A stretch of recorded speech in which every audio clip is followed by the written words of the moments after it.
most fantastic moments in sports history. No team ever was as disciplined on the basketball court as Al McGuire's clubs at Marquette University.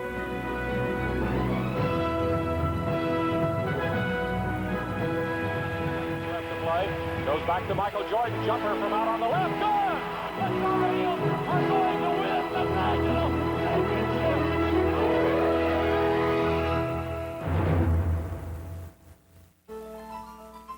On a crisp afternoon in early December of 1891, Dr. James Naismith invented basketball. There were no breakaway rims or 24-second clocks. Instead, this 30-year-old physical education teacher at the YMCA training school in Springfield, Massachusetts, had created a simple game. He attached peach baskets to the railings of the balcony at the opposite ends of the gym. He had also scribbled down 13 rules, including 9 players to a side, baskets counted for a single point, and a jump ball after every basket.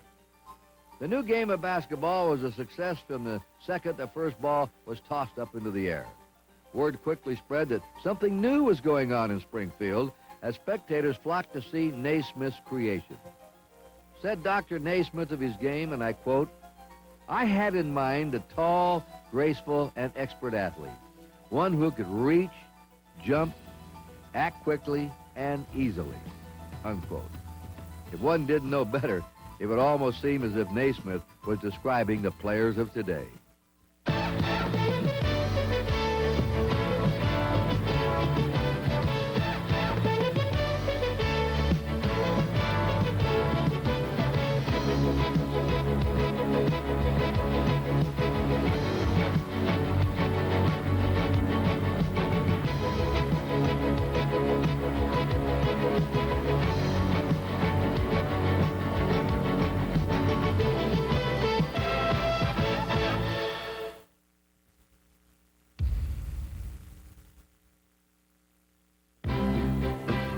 Measured in national championships, no school in the history of college basketball can approach the success of UCLA. Between 1964 and 1975, the Bruins were unstoppable, winning 335, losing 22, and bringing home an amazing 10 national titles. Behind this greatest dynasty in college basketball stood one remarkable man. His name, John Robert Wooden, the Wizard of Westwood. Coach John Wooden was so good that in my run to the Roses, in 10 years of my career, we used to fight for the second best. And the reason I like Coach Wooden is that he won 9 championships in the NCAA. That way, instead of disliking 9 guys, I only disliked 1 guy. His records will be there forever. Nobody is ever going to match him. And he was a great coach, great gentleman, and boy, what a credit he was to the game of basketball. John Wooden first grabbed the attention of the basketball world as a 3-time All-American guard at Purdue University in the early 1930s. Under the guidance of head coach Ward Piggy Lambert, the tough, aggressive Wooden was instrumental in leading the Boilermakers to the 1934 national championship. 14 years after this accomplishment, John Wooden accepted the head coaching position at UCLA and set about the task of turning Westwood into a winner. In 1964, behind a backcourt combination of Walt Hazzard and Gail Goodrich, the Bruins defeated Duke by 15 points in the NCAA Finals to cap an undefeated season and earn the school's first championship. With no starter taller than 6 feet 5 inches, the 64 Bruins utilized a devastating full-court press along with a dynamic team chemistry. They complemented each other very well in the different things that they could do. Goodrich is a great shooter. Hazzard's a great passer. Hazzard had to be fired up to something. I had to be at times critical of him to get him mad at me. If I'd get Goodrich mad at him, he'd go in a shell. Well, you learn that about their different personalities. Erickson was a highly spirited competitor, but a great athlete. Jack Hirsch was no one can analyze Jack Hirsch. The group complemented each other exceptionally well. Returning only 2 starters from the '64 team, Gail Goodrich and Keith Erickson, The Bruins repeated as national champs in 1965. In the finals against the University of Michigan, Goodrich played one of the greatest games in Final Four history, burning the Wolverines for 42 points in a 91-80 UCLA victory.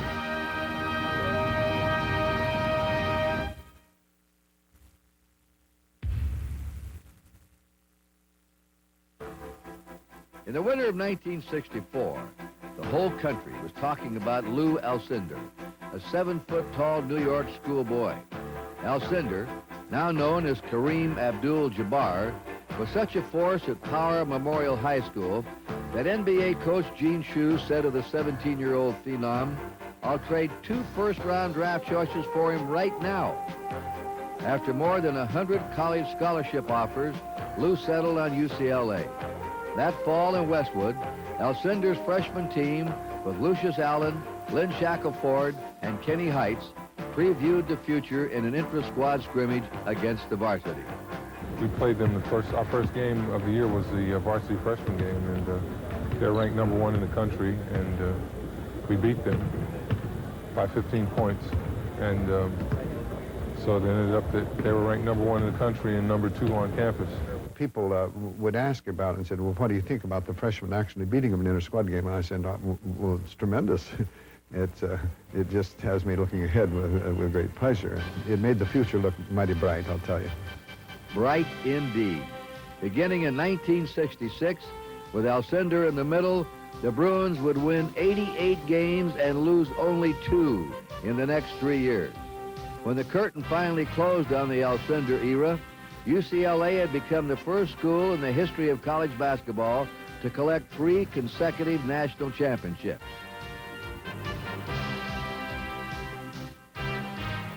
After Alcindor's graduation in 1969, UCLA was expected to return to the ranks of mere mortals. Much to the dismay of the competition, this was not the case. With the front court of Curtis Rowe, John Vallely, Steve Patterson, and Sidney Wicks, the Bruins won 57 games in the next 2 years and added 2 more national titles to their trophy case.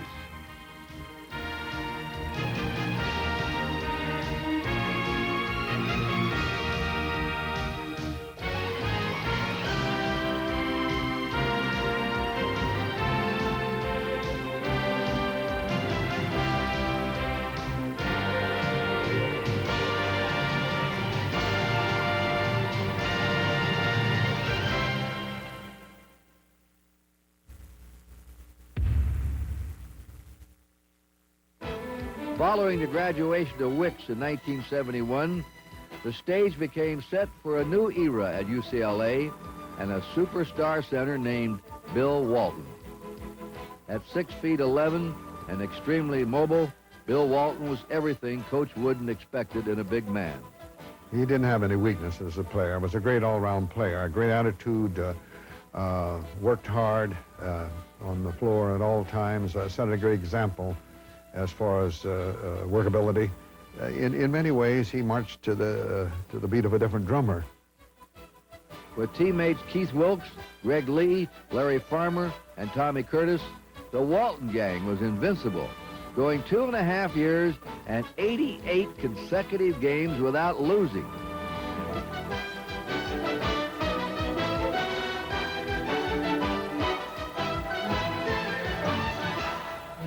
In the 1973 NCAA final against Memphis State, Bill Walton played the greatest offensive game in Final Four history, scoring 44 points and hitting on 21 of 22 field goal attempts.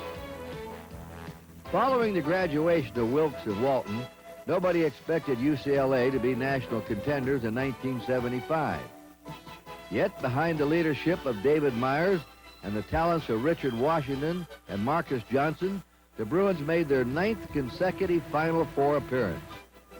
Before the Final Four began, John Wooden announced he would be retiring at the end of the tournament, regardless of the outcome. In order for UCLA to give their great coach one last championship, they first had to get by a tough Denny Crum-coached Louisville team. With seconds remaining in overtime, the Bruins trailed by 1. Carter against Murphy to Spillane with 8 seconds. Around to the right to Marcus. Richard Washington shoots from 8. He scores! 4 Having survived the Cardinals, UCLA faced Kentucky to decide the national championship. The game was close throughout, but the Bruins started to pull away late in the second half. Finally, with less than a minute remaining, it became obvious that John Wooden, the Wizard of Westwood, would retire with one more championship ring. He throws it high in the air. The Bruins players go jumping all over each other. It is one of those fantastic moments in sports history when UCLA's John Wooden, in his final coaching game at UCLA. To fully recognize the legacy of John Wooden and UCLA basketball, anything less than a 10th national championship would have seemed inappropriate.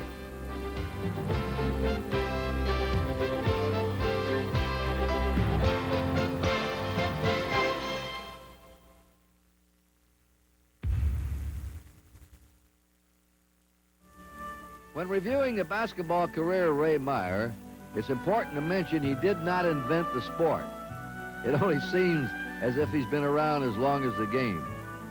As a player at Notre Dame in the late 1930s to becoming head coach at DePaul in 1942. His association with basketball has spanned 6 decades. In all, 4 coaches, Adolph Rupp, Phog Allen, Henry Iba, and Ed Diddle, have more victories than the coach who recorded 724. In his 42 years as head coach, Ray Meyer had 37 winning seasons. He produced 20 teams that earned postseason tournament bids, including 13 trips to the NCAA tournament and 7 trips to the NIT. One of his most memorable seasons occurred in 1979 when his Blue Demons made an all-out drive to reach the Final Four. Standing in the way were the UCLA Bruins. Brigham Young had their dancing girls on the floor going through their routines, and UCLA players came out on the floor a little early, and they started to play the UCLA Victory March, and they ruined the dancing routine. So the people in Brigham Young, they didn't like it. They were upset. So when we came out, they cheered for us like we were men. They adopted us. After the ball game, we came back to Chicago. We had the following week to play in the Final Four. Well, the president of Brigham Young called our president and said, no, she didn't have a band. Would you mind if our band represented you? So they did. And we sent them little T-shirts and hats. And Brigham Young band represented DePaul in Salt Lake City. That's the first time the Mormons and Catholics ever got together. Though DePaul made it to the Final Four, the Blue Demons lost to Larry Bird and Indiana State in the semifinals. However, Coach Meyer characteristically looked on the positive side. He was, after all, doing what he loved best, coaching basketball. I look at basketball and saying this, boy, what a wonderful life I have led because I got paid for doing something I like to do.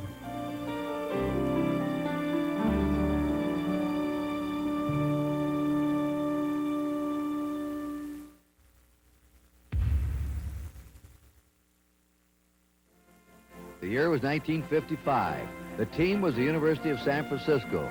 The players were a 6'1" guard named Casey Jones and a skinny 6'9" center named Bill Russell. The result, one of college basketball's greatest dynasties. Under the watchful eye of Coach Phil Wolpert, the Dons launched college basketball into a new age. When Russell made shot blocking an art, he is the only one ever, even to this day, that has shot blocking as an art. We played him once, and I told our center, if you don't fake before you shoot it, it's never going to get up to the rim. Well, he took his first shot, and Russell didn't block it. He caught it. And then he watched one of our players. He looked like a little ant. He let him go around underneath the basket, let him go up, and then he took the ball. He was just so good. Bill Russell knew how to intimidate more than he knew how to block shots. And he put that pink elephant in the back of your mind. So every time he'd go in, if he would block 5 shots a game, he would intimidate 30 shots. In 1955, San Francisco was unstoppable as they took a 27-1 record into the NCAA finals against third-ranked LaSalle and their superstar Tom Gola. With Russell and Jones combining for 47 points, the Dons cruised to a 77-63 national championship. The winning streak continued to 54 straight games next season as USF once again reached the NCAA finals. This time, Russell and company defeated Iowa 83-71 for their second title and claimed the winner's share of $12,500 from the NCAA. Russell, Jones, and the University of San Francisco Dons, one of college basketball's greatest dynasties.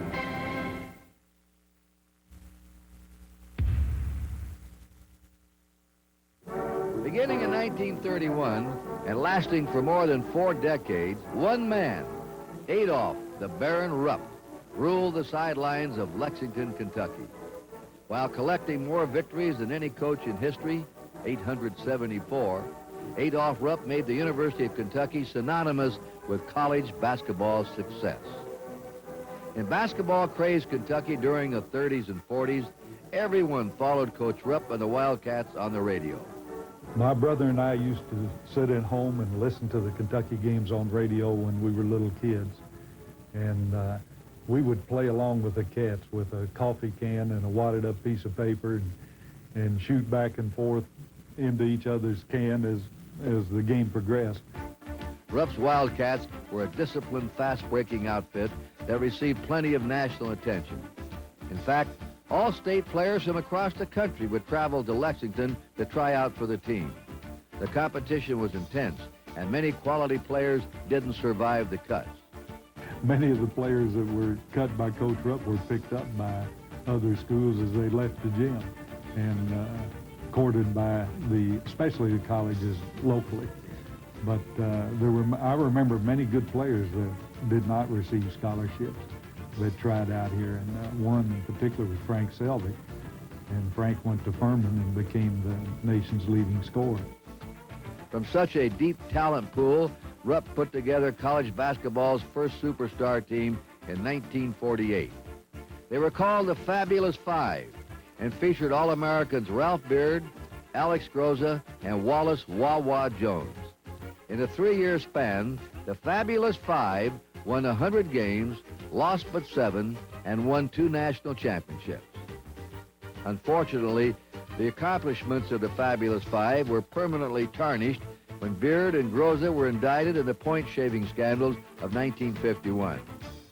That team was so loved throughout the state that the reaction was disbelief that this just could not have happened to our players. And I remember Coach Rupp's statement before the scandals hit Kentucky was that no one could touch our players with a 10-foot ball.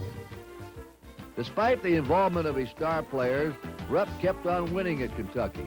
In 1951, he collected his 3rd national championship behind the towering talents of 7-foot-tall William Spivey. 7 years later, the Baron picked up his unprecedented 4th national title when the Wildcats defeated an Elgin Baylor-led Seattle squad 84-72.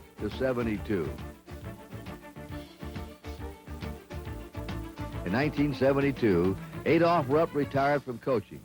After 42 seasons, the incomparable Baron's influence extended far beyond the Kentucky Bluegrass. He was known throughout the world as the greatest coach, the winningest coach in collegiate basketball. He was the king, and he was the chief, and he was the potentate, and because it wasn't the Bluegrass way, he became the Baron of the Bluegrass.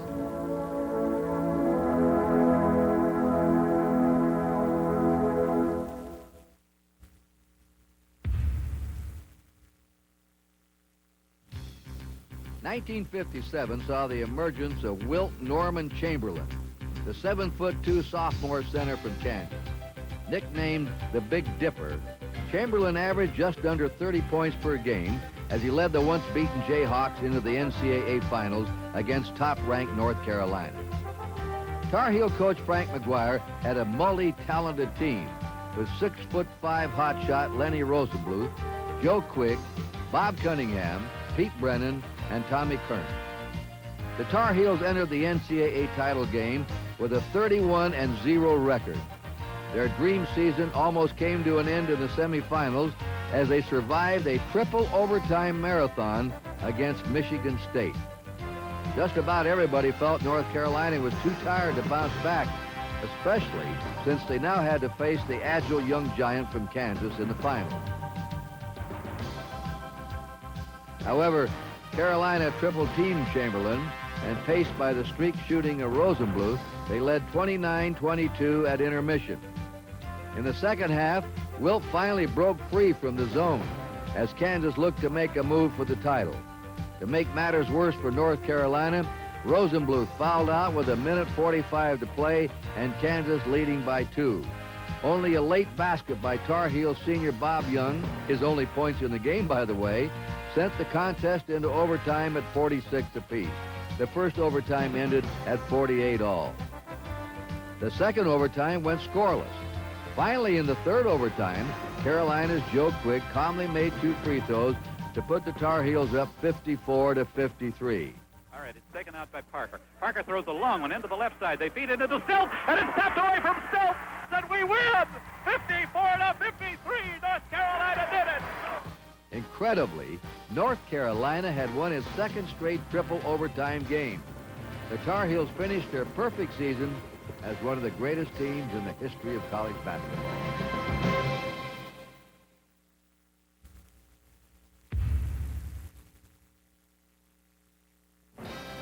They called him the Big O, and no one had ever seen a player quite like Oscar Robertson. In the late 1950s, the 6'5" Cincinnati sensation ruled the game of college basketball. Inch for inch, pound for pound, could be the best player. Every time he stepped on the court, he gave a clinic. That meant if you watched him out there, it would be like going to a basketball clinic and spending 8 hours learning how to coach and learning how to play. What looked like an accident was not an accident. Everything that Oscar Robertson did was on purpose. He's the one high school player that I thought could have immediately stepped right into the pros, skipped college, and been a star. Not just gone into the pros and been an ordinary player. He could have been, in my opinion, a star immediately. Indeed, Oscar Robertson was no ordinary player. At Cincinnati, Oscar became the first person ever to collect 3 consecutive Player of the Year awards.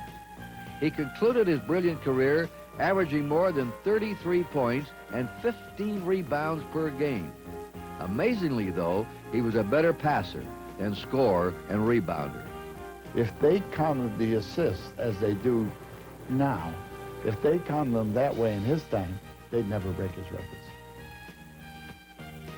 The Big O led the Bearcats to consecutive Final Four appearances in 1959 and 60. Unfortunately for Oscar, he never had a chance to play for a national championship. Both years, the Bearcats were eliminated by California in the semifinals. Nonetheless, Oscar Robertson provided college basketball with a new standard of individual excellence and forever secured his place in the history of the game.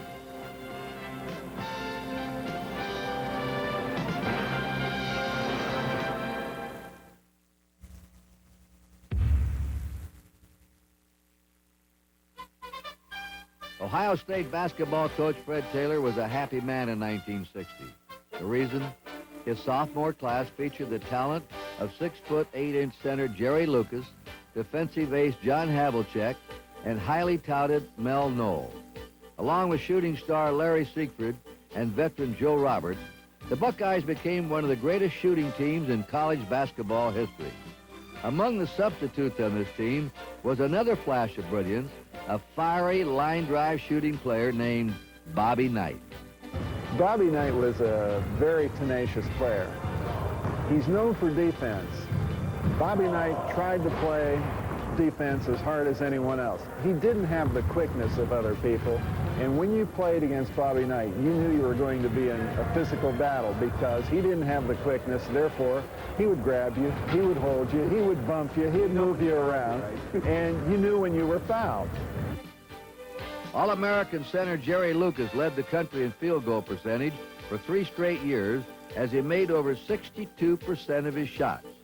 The Buckeyes cruised to a 25-3 record in 1960, easily defeating California in the finals 75-55. They would, however, suffer 2 straight championship losses to Cincinnati in 1961 and 62. The bragging rights issue in Ohio was settled by Cincinnati's powerful 6'9" center, Paul Hogue, as the Bearcats won back-to-back national titles. Ohio State fans, however, will long remember their battling Buckeyes, a squad that made it to the NCAA championship game 3 straight years and sent 4 of its players on to the NBA.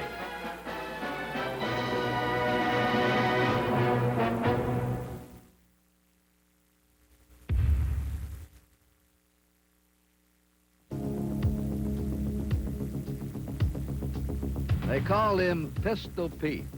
College basketball had never seen a scoring machine like Pete Maravich. Playing for his father, Press, at Louisiana State University from 1968 through 70, the Pistol completed his amazing career as college basketball's most prolific scorer. With his floppy socks and dazzling ball handling, Pete Maravich put pizzazz into the game of basketball.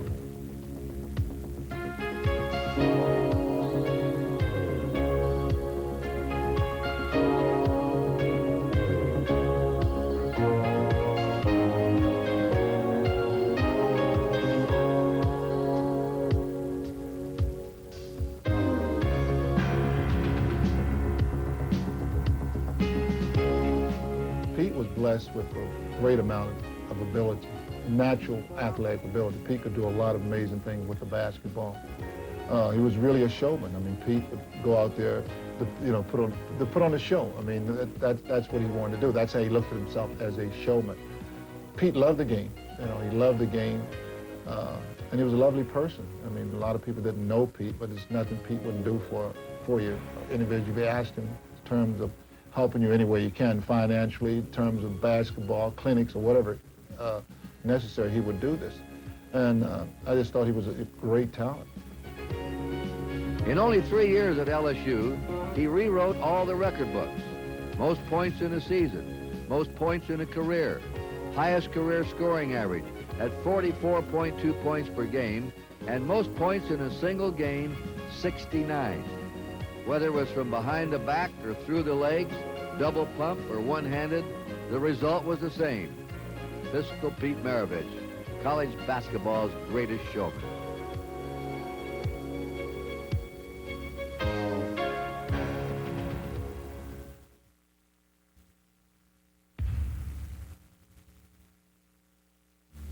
On January 20th, 1968, over 52,000 people filled the Astrodome in Houston, Texas, to watch what was billed as the game of the century.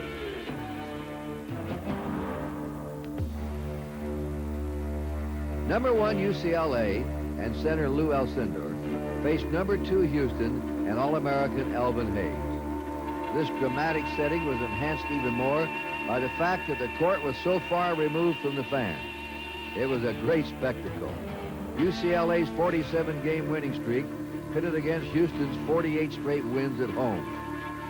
A serious concern for Bruin fans was that Alcindor had injured his eye the week before in a game against California. Still bothered by vision problems, Lou elected to play anyway. However, from the opening tip, it was clear that the evening belonged to Elvin Hayes and the Houston Cougars. Comes up with a steal. The Cougars on the attack. Cheney setting up Lee. That's Hayes, 17-footer. Houston leads 2-0. The Big E rarely missed, hitting 17 out of 29 shots from the field and finished with 39 points. Hayes in the corner. Houston leads. In the end, Hayes' 2 free throws clinched the win for Houston as the Astrodome went wild.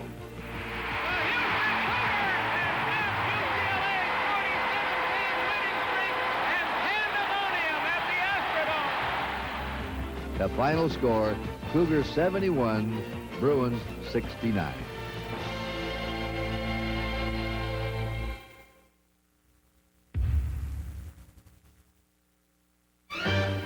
In the early 1970s, the only team talented enough to end the UCLA Bruins' 7-year reign over college basketball was the 1973-74 North Carolina State Wolfpack. A unique collection of individual talents, Coach Norm Sloan's team featured 3 key players of very different styles.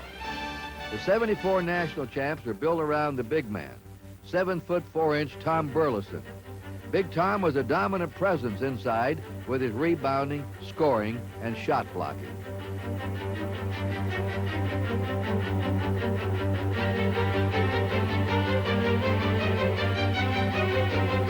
On the wing, superstar forward David Thompson, a three-time All-American and Player of the Year in 1974. Thompson gave the Wolfpack unstoppable offense with his 42-inch vertical leap and a soft shooting touch.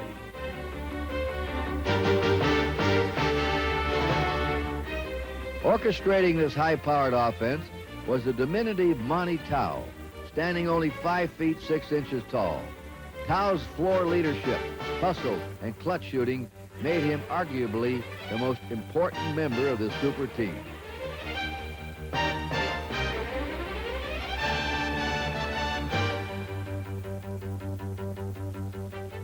In 1974, North Carolina State finished the season as the #1 ranked team in the country. In the national semifinals, the Wolfpack faced UCLA for the second time that year. The game was hotly contested throughout and went to double overtime.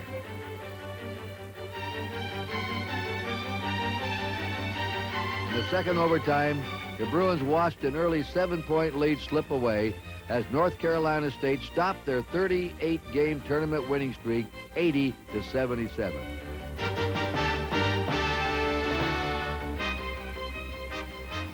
In the finals, behind David Thompson's 21 points, the Pack defeated Marquette 76-64 to earn their first national championship and secure a place as one of the greatest teams in the history of college basketball.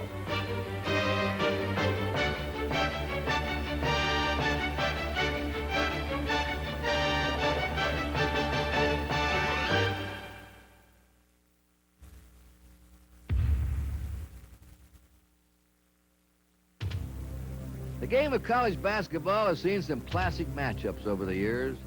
Alcindor Hayes, Walton Burleson. In 1979, two more superstars met head-to-head. Irvin Magic Johnson of Michigan State and Larry Bird of Indiana State. Simply stated, college basketball took a quantum leap forward with the emergence of these two stars. Never before had the game seen a 6'9" guard who could control a game quite like Magic. I said it and I'll say it again that in my whole basketball career, I've only seen 8 or 10 very special players, and he's one of those 8 or 10. He combines not only a wonderful gift, but an incredible amount of tenacity and desire to win. He pushes other people. He's just a great leader. As for Larry Bird, the skeptics claimed he couldn't run, jump, or succeed against quality competition. Well, the skeptics were wrong. Bird finished his career as the 9th leading scorer in college basketball history, averaging over 30 points per game. The long-awaited shootout became reality as Magic Spartans and Bird's undefeated Sycamores met in the 1979 final.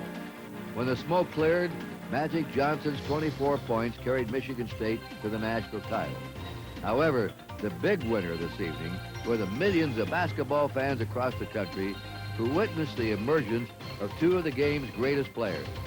And basketball had its first glimpse of the Bird-Magic era.